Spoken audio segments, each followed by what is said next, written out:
Salutations! Now we're going to be on a little bit of a theme for the next few videos for the Dunkirk evacuation. And as part of our Dunkirk campaign, I thought it would be a good opportunity to do a little bit of an overview first as to just how it was that the British Expeditionary Force ended up in the unfortunate position of needing to be rescued in the first place. There are quite a few misconceptions about the fall of France, and whilst most have a kernel of truth behind them, they are often taken out of context or just flat out wrong. For example, the narrative that the Germans better used their tanks, which were inferior to the French ones, which suffered from being penny-packeted out. This is incorrect on a couple of levels. Firstly, the French tanks universally were disappointing. Watch for some upcoming Inside the Chieftain's Hatch episodes on that one. And secondly, penny packeting wasn't really the problem. Now, yes, the infantry support tanks were often distributed out, but the French had no problem in concentrating tanks when they wanted to the point that they had some units with too many tanks and not enough infantry. The general gist of the story is well enough known. The French put great emphasis in the Maginot Line, which they concluded would force the Germans to attack elsewhere. This was true. They believed that this elsewhere was Belgium, which was also true. The British and French, who were not permitted to enter Belgium before the Germans invaded, were unable to hold back the Germans, and a rout started once the German panzers had punched through the French lines near the Ardennes. But to truly understand how this happened, one must go back a few years. The German position is easy enough to cover. The Germans knew they could not sustain a long campaign, and they basically threw all their eggs into one basket. But it was a very good basket. Importantly, they had taken a very good, long, hard look at themselves after the Poland campaign and instituted some fairly significant changes when it was discovered that their interwar theories left some things to be desired. In particular, the troops were found to be lacking in discipline, tactics, use of camouflage reconnaissance, security, and fire discipline. The cause was declared to be the rapid military expansion resulting in inexperienced junior and mid-level officers and NCOs. Solutions were dramatic. Firstly, organizational. 13th of October 1939, General von Brauchitsch, Commander-in-Chief of the German Army, announced reorganization of squads, platoons, and companies.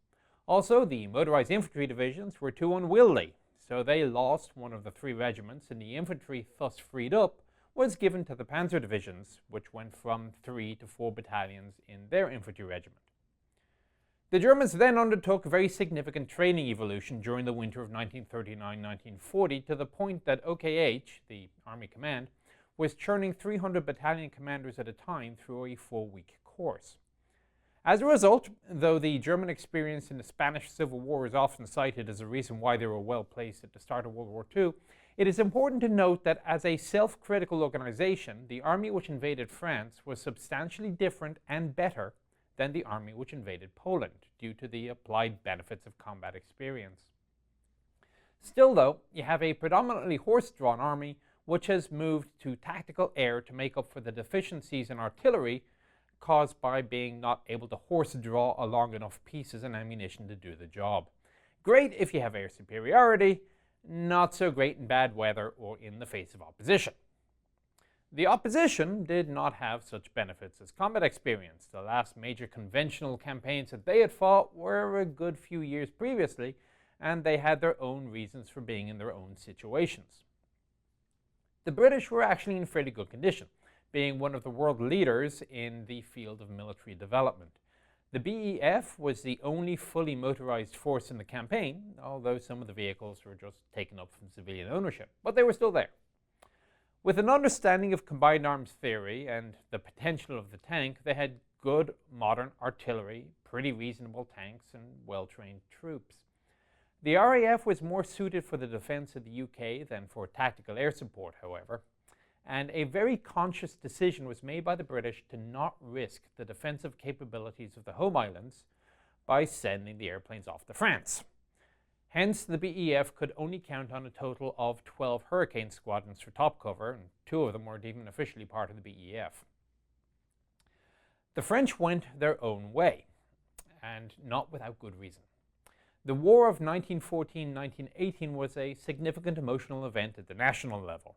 The country's manpower had been seriously depleted. Not only did they not have the manpower available to do that again, but they also had a very strong motivation to not see their men killed off in job lots like they had been before. The French military thus developed a very healthy respect for the raw firepower that modern weapons of war could provide, and so their doctrine revolved around maneuvering masses of fire as opposed to maneuvering forces.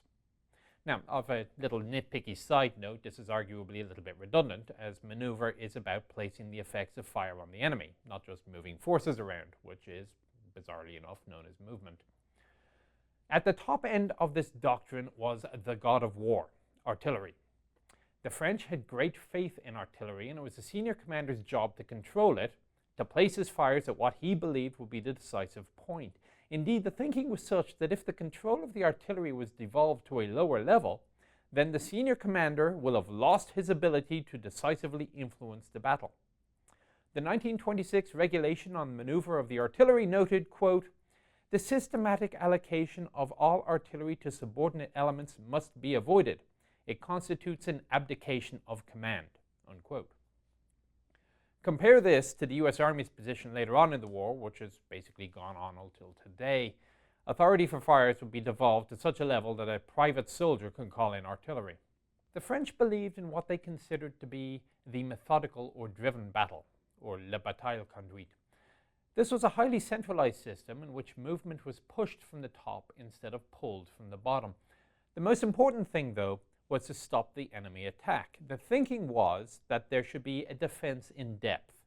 There would be an advanced post line, a principal line of resistance, and a stopping line. The idea was that the advanced line would disrupt the opposition and provide warning.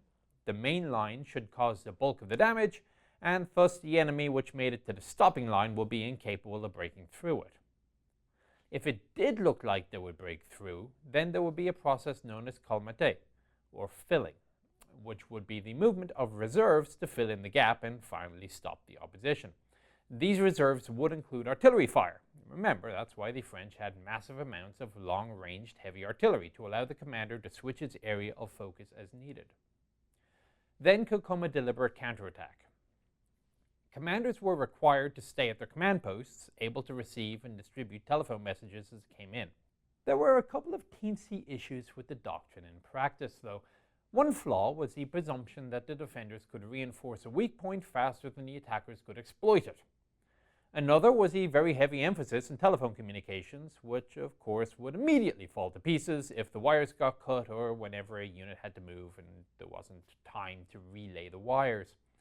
The backup plan was dispatch riders, but sometimes they went missing, and in that case a unit wouldn't know that the message it sent hadn't been delivered, and the recipient wouldn't know to expect one in the first place. The French missed out on the concept of just what constituted sufficient depth in modern warfare as well. And of course it presupposed that commanders could both receive the information they needed and were competent enough to issue the correct orders as a result. So could this French doctrine actually work? Well, ask the German 6th Army what happened after they met the French 1st Army at Gambloux, a town right in the middle of Belgium, and they were stopped cold, particularly by artillery fire. But we shall return to the First French Army and the significant effect of its battle a little later. So let's turn the clock back a little bit to the dispatch of the BEF in the first place, as part of the commitment to defend France, if not necessarily to do much offensively against Germany. It was placed under the command of a General Viscount Lord Gort, real name John Vereker, a former Grenadier Guard, 4 times wounded, holder of the Military Cross, DSO with 2 bars, and the Victoria Cross. The man's courage and leadership could not be questioned. However, he did suffer a bit of a reputation of having been promoted somewhat above his capability, and was occasionally noted to concern himself with details below his pay grade, at the cost of sometimes missing the bigger picture. Inexplicably, during the Phoney War, Gort did not hold one single exercise, even just a command post exercise. Fortunately, his subordinates were not as lax. Alan Brooke drilled his 2 corps officers, and one of them, a Major General Bernard Law Montgomery, was relentless in training his 3rd Division day and night over substantial distances. Curiously, he was almost sacked by Gort when Gort's senior chaplain discovered that Montgomery encouraged condom use in order to combat venereal disease. instead of just pretending that such things weren't needed by good British troops who behaved themselves. Fortunately, Brooke persuaded Gort against the idea of firing Montgomery. Gort's BEF, together with Giraud's 7th Army and Bellot's 1st Army Group, were placed under the command of Georges' northeast front. Himself, he was under Gamelin, the supreme commander of French land forces. Note French, not Allied. This was a French operation, and with barely 10% of the fighting force, the British were very much a minor part of the overall structure. Their position in the command structure showed it, and although the British had a liaison officer at Gamelin's headquarters, all they could do was lobby. With the German invasion of the Low Countries, the British and French wasted no time in trying to get to their pre-planned defensive positions. They selected the Dyle River. The Belgians were hoping to get the French and British to pick a line a little bit further east, and in order to encourage them, they didn't fortify the Dyle line anywhere near as much as the British and French had hoped. However, forward they went anyway, with 1 and 2 corps forward. Each corps had a division in reserve, and in the overall BEF reserve was 3 corps. They held about 25 kilometers of the line, which puts the overall size of the front into perspective. To the left were the Belgians and the 7th French Army. Georges and Bellot made a deputation to the Belgians to place the BEF and Belgians under the coordination of the French army under Bellot. Gort agreed, although there was no radio link between the BEF and Bellot. Under these circumstances, the British started to dig in. It turned out that they had about 3 days to do so. First contact came on the 14th of May. Initial probing attacks were beaten back, and on the 15th, a more determined effort saw the need for local counterattacks, including with light tanks, to regain the line. A small, tenacious bridgehead was created near Wavre, at the south end of the BEF's line, but it was kept contained. A little further south than that, the 1st French Army was conducting its staunch defense at Gambloux. The Belgian line looked like it was going to hold, and from the BEF's perspective, it did not have to worry about its immediate flanks. By this time, events further south at Sedan were changing the game, though. Instead of 10 days, the 40,000 vehicles of Army Group A under von Rundstedt had traversed the Ardennes in but 2.5, and the French could not react quickly enough, and neither could reservists at Sedan stem the tide. By the morning of the 14th, the first bridges had been built, and the 1st Panzer started to cross. Attempts to destroy the bridge by light bombers came to grief in the face of both Messerschmitts and very heavy AAA, which the Germans had brought along with them just for that purpose. By way of example, in 1 hour, the afternoon of the 14th, the RAF lost 40 of 71 bombers, plus something like a dozen fighters, failing to destroy a bridge. It wasn't a total walkover for the Germans. The regular French forces just downriver at Montfermeil held up Reinhardt's 16 Corps for a couple of days, but the damage was done. By the middle of the 14th, General Georges announced that the front had been breached. Winston Churchill received a phone call the morning of the 15th from Prime Minister Reynaud, who stated that the French had been defeated. The Germans were pouring through in great numbers. The French were not really being all that forthcoming in their communications. Gort wasn't all that familiar with what was going on to the south. He was aware that the Belgians were being hard-pressed to the left, and if there really was a problem down by the French 9th Army, then his right flank, the 1st French Army, might have to withdraw, and thus make his own position untenable. He sent an emissary to Bellot's headquarters in order to find out what Bellot might have in mind, and discovered a plan to withdraw to the Escaut the night of the 16th. The British forces, who were holding their own, were not best pleased by the order to withdraw. However, withdraw they did, and Gort's march to the sea, unbeknownst to him, had begun. A withdrawal under pressure is the most difficult form of operation that a unit can do, and the training that 2 Corps and 3rd Division in particular had started began to pay off. Bearing in mind that the British had never been fans of the telephone-based system of communication in the first place, and they only used it on the basis of acceding to the higher French instruction of not allowing the risk of location or interception, communications were helped by the fact that they brought quite a few radios along with them, and they started to use them. Even infantry companies, although not all of them, could have a wireless lorry for commo purposes. Beyond that, Gort set up a liaison force under a Lieutenant Colonel Hopkinson, whose job it was to be the command's eyes and ears with its units, reporting directly to his organization with their own robust radio network. Although it can be argued that such a system should not be necessary, should and reality need not always match. The redundancy provided very good awareness and was later developed in what was known as the Phantom units, which Montgomery used with great success in a return to Europe 4 years later. In any case, things were starting to look a little bit worrying for the British, and Gort was particularly concerned about the BEF being flanked. The First French, however, were still very much holding their own, so in the short term, Gort's concerns were unnecessary. Still, this is only knowledge available with the benefit of hindsight. The next stop for the BEF was the Seine line, not the Paris River, Senne. This southwest to northeast river went right through Brussels, but was only a temporary hold on the way back to the Escaut. The Escaut is perhaps better known as the Scheldt in Flemish-speaking areas further downriver. There was, however, some confusion over when to make the jump. The original plan was to leave the night of the 17th, but suddenly a change came from French headquarters delaying a day. The First French had been too heavily committed to move back that night. Order and counter-order ensued, with the British lobbying to move immediately. The Belgians didn't feel like they were ready to move quickly either and requested that the British left flank move a little bit late. No British units received such an order, but disaster was averted when the Belgians moved a bit sooner than they thought they could. Even during the withdrawal, though, aggressive German reconnaissance units, which found breaks in the line, managed to cause some severe discomfort when they found that they were astride some of the routes of withdrawal. The move back was made under constant pressure from the Germans, who occasionally found crossing points across the rivers, such as the Dondre. Although many of the troops had to walk the 50-plus miles from one line to the next, the mechanization of the British Army of the 1930s paid dividends, as the rearguard actions could usually be carried out by troops with the nimble little universal carriers and light tanks, which were then able to rapidly displace from one line to the next line of defense. The British were behind the Escaut the night of the 19th. It was on the 19th that Gort first seriously started contemplating an evacuation. General Bilot paid a visit to his headquarters and showed on his map open gaps to the sea in front of a number of panzer divisions. Gort hadn't lost hope that a French counterattack could stabilize the situation, but options had to be considered, and he set his staff on the problem of reaching Dunkirk and its reasonable harbour facilities.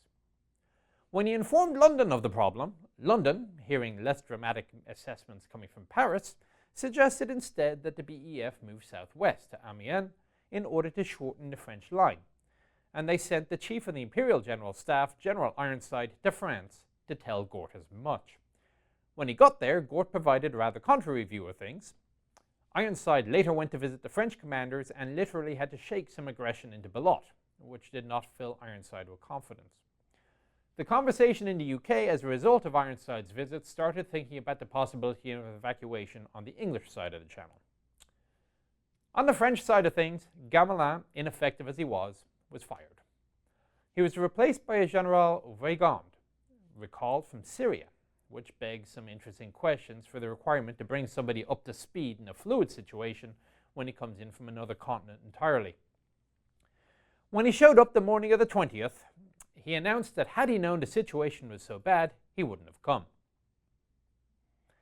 Army Group A then started its run to the sea, so it hooked around between Arras and the Somme River, going right through Cambrai, the site of the first ever major tank attack. 3 Panzer Corps under Rundstedt, Guderian, and Hoth slammed into 2 understrength, under-equipped British reserve divisions. The result was unsurprising, although a German war diary stated that they were able to gain ground only slowly against a determined and stubborn enemy. But the Germans were still able to break through to the Channel coast at Abbeville, thus surrounding the French, Belgians, and British, and then they turned their attention to Boulogne. The few times the RAF were able to dispatch attack aircraft to the columns, they had proceeded with such rapidity that the tanks were no longer where the RAF were looking. Arras itself was well held by Welsh Guards and West Yorks, and the 1st Tank Brigade, with 2 infantry divisions, was sent that direction under the name Frank Force, commanded by Major General Franklin. Thus, on the 21st of May, began the famed counterattack at Arras, which was actually nothing of the sort and was more of a clearing action. A true counterattack would have had the goal of reconnecting between Arras and Amiens, which was well beyond the capability of 2 British divisions available, even with the tank brigade. Instead, the idea was to reduce the pressure on Arras's western side by conducting a sweep, about 5 miles wide from the west side and then looping around to the south. Indeed, only 2 foot-borne infantry battalions were available once everything else had been allocated out, and they were assisted by 58 Matilda 1s, 16 Matilda 2s, and the Samoa tanks of the French 3rd DLM on their right flank. The commander of the British forces was a tank advocate, Major General Martel. However, the chain of command was not clear, with the infantry thinking that the infantry tanks were under their command, and the tankers believed that they were under their own command, thank you very much, and were just helping out the infantry as best they saw fit. They were led off by the 4th Royal Northumberland Fusiliers, and the first contact turned out to be the British Army's first and last mounted motorcycle attack, when, supported by the tanks, they knocked out an anti-tank unit they caught in transit. Such was to be the case for much of the offensive, with British and French tanks encountering German infantry and artillery pieces traveling in trucks and causing great chaos and carnage. Eventually, though, the Germans caught their breath.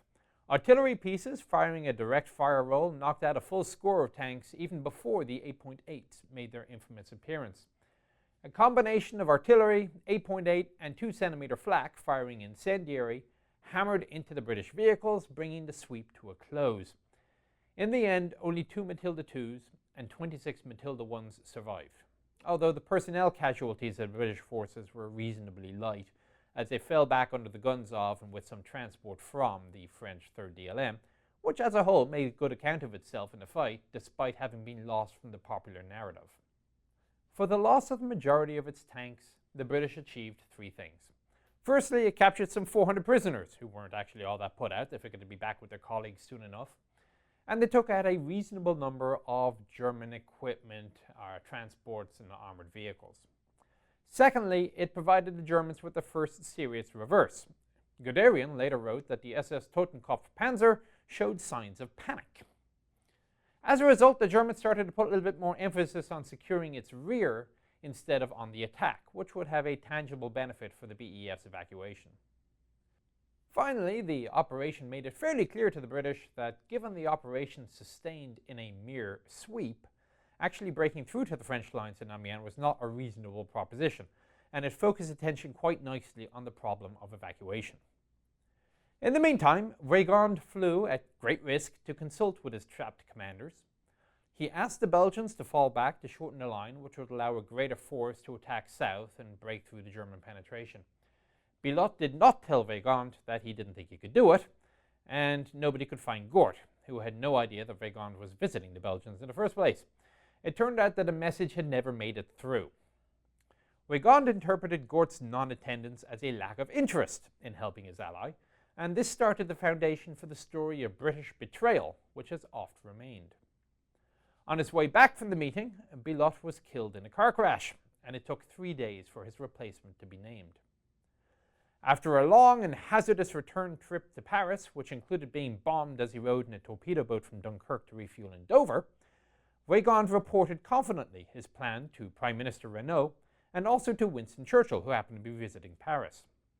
Faced with this reality, Churchill relayed support of the Weygand plan to Gort, who was dealing with an entirely different reality and was instead falling back to the pre-campaign phony war lines the night of the 22nd and 23rd. 2 weeks after they had left, the British were back where they started, blooded, tired, and surrounded, and now on half rations. Battered Belgians were on the left, and the pocket's southern flank was anchored by Arras, which the BBC reported as first having been captured by the Germans and later recaptured by the French, much to the confusion of the British, who were still holding it. And the French First Army were still doing sterling work on both the north and east of the town. The western side of the pocket was now the A Canal, and attempts to pierce the pocket north of Arras were driven back first by the French and then by the British. Pressure started to mount at Boulogne, the 22nd and 23rd, reinforced by Irish and Welsh guardsmen delivered straight from the UK to assist the British auxiliaries and French regulars already there.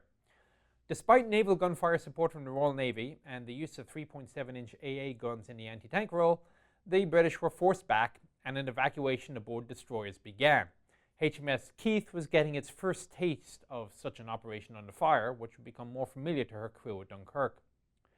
Destroyers berthed at Boulogne and embarking troops engaged in direct fire duels with panzers.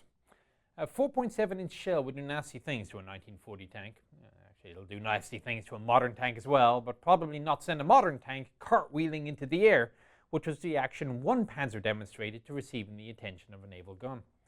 The World War I destroyer HMS Wimmera took on 1,400 men in a single lift. Sitting very low in the water, fortunately the seas were calm and she made it home. She would later be damaged off Calais and sunk 2 years later. Boulogne fell on the 25th. The French commander felt rather abandoned by his erstwhile allies, adding to the narrative of British perfidy. Over at Calais on the 22nd, more reinforcements arrived from the UK, to include the 3rd Royal Tank Regiment. The ship got there, but landing was a little delayed, because in the rush to get to France, nobody had issued them with any BEF identity cards. The fear of 5th columnists was such that standing orders in France was that anybody without an ID card would be shot. That, combined with poor load plan of their ship, meant that 3rd RTR wasn't actually in a position to do anything until late the following day.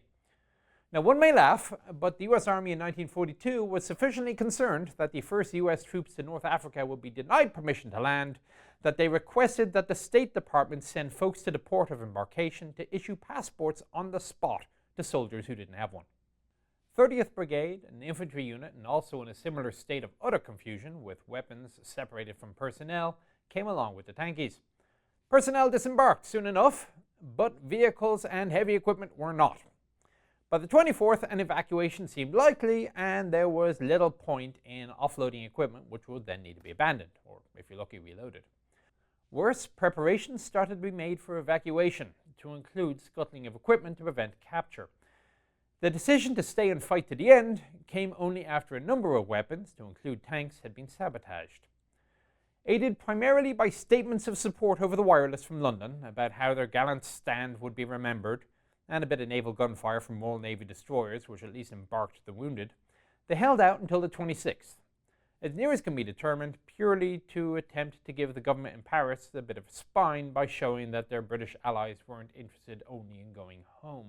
Back at headquarters, Gort was willing to throw something into the attack to the south, but he was emphatic in his messages to London that the French also attack, and he wasn't confident that the French could or would. The repeated requests must have gotten some sort of impact in London, as a message came back that if the Weygand plan seemed impracticable, let London know, so that they can start spinning up naval and air forces for operations at the coast. Still, the impression came through that the French were still going to attack, so Gort planned on such an action. In the meantime, the situation around Arras was becoming untenable. Twice on the 23rd, General Franklin requested permission to leave. Finally, the morning of the 24th, approval was given by Gort on the basis that the French cavalry had finally been destroyed, and with it the link to the north was in peril. Now, the French cavalry knew nothing about this, and they were a little bit put out when they woke up in the morning and their allies had gone. When the news of the British moving north instead of attacking south reached Paris, claims of perfidy and abandonment resulted. At least it made Renault and Weygand feel better to blame the British for their situation, and the move provided such an excuse, despite the fact it was really the only option available. Respite came on the 24th with the infamous halt order. Though commonly considered to be Hitler's idea, and he did back it, it actually originated with Reinhardt. At this point, the panzers had been running flat out for nearly 2 weeks and needed some pretty serious maintenance. The units had become spread out, and they needed consolidation. And there was still the threat of the German thrust being cut off at the rear from Amiens and Arras. Besides, there was an argument that with the pocket having been created, the British and Belgians weren't going anywhere, and reducing it was a job for the more ponderous infantry units. The tanks should instead be prepared for sweeping across France and taking the country out of the fight entirely. The British took advantage of the respite to do a little reorienting of their own forces, but the big break came on the 25th of May when, by complete blind luck, a small patrol encountered a German staff car and seized from it a briefcase with 2 important documents. One was the German order of battle, down to the division commanders.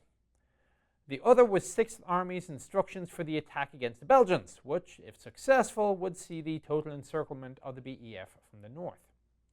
So Gort could either join in the attack to the south from Arras or save the northern flank. When word fortuitously came back that the French were only going to provide 1 division instead of the promised 3, Gort took the arbitrary decision to give the attack up as bad luck, and instead told his 2 divisions to abandon the move south and instead move northeast towards the Belgians. 5th Division, freshly arrived from Arras, would face fierce fighting around Ypres, another name famous from World War I. This was the hinge point between the British and the Belgian lines, and the point of a small bulge at which the Allied line went from north-south to east-west. With the aid of knowing that the attack in the centre was more of a fixing action than a serious push, courtesy of the captured documentation, Brooke, in charge of the Northern Corps, reduced his central force and moved it north of the Ypres fight.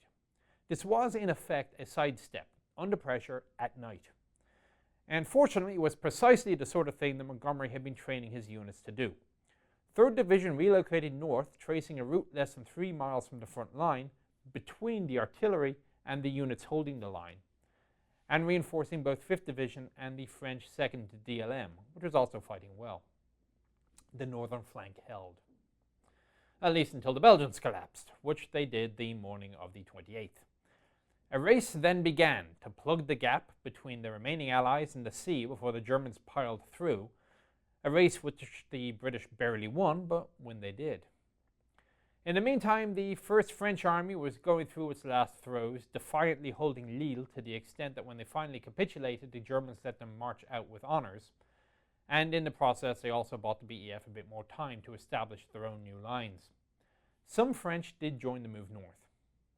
By this point, the evacuation was well underway, and the perimeter defense became a delaying action. Units would be pulled out of the line as the perimeter shrank, and they'd abandon vehicles and equipment at the city limits as they entered Dunkirk for evacuation. The vehicles were abandoned to avoid blocking the roads. However, the story of the evacuation is a story for another video. I'm Nicholas Moran, the Chieftain, and I'll see you on that one.